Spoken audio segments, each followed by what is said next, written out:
Isang ligtas na pagdiriwang ng Pasko. Ito ang ipinaabot ni Pangulong Ferdinand Marcos Jr. sa mga Pilipino.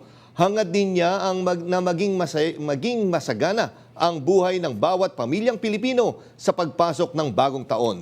Nagbabalik si Christian Bascones. Alalahanin mo.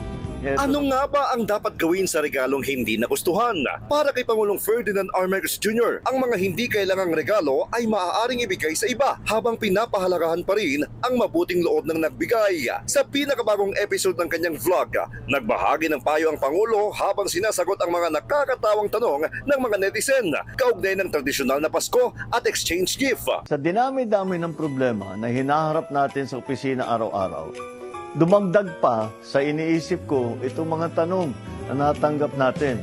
Kaya ngayon, susubukan natin sagutin isa-isa. Ayon pa sa Pangulo, hindi rin masamang ipasa ang regalo sa iba upang hindi ito masayang at mas mapakinabangan.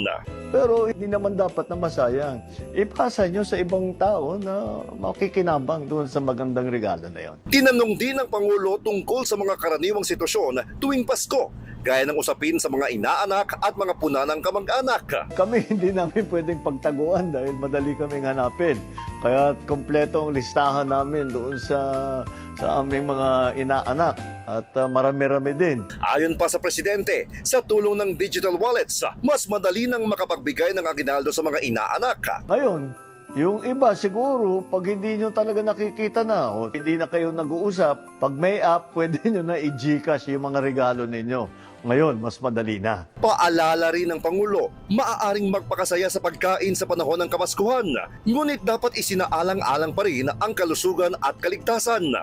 Sana ay masaya at mapayapa ang inyong pagdiriwang kasama ang inyong mga kaanak at kaibigan. May pagbati rin ng Pangulo sa bayan. Merry Christmas! Happy New Year po! Ako si Christian Bascones ng PRTV News, nagseserbisyo para sa Pilipino.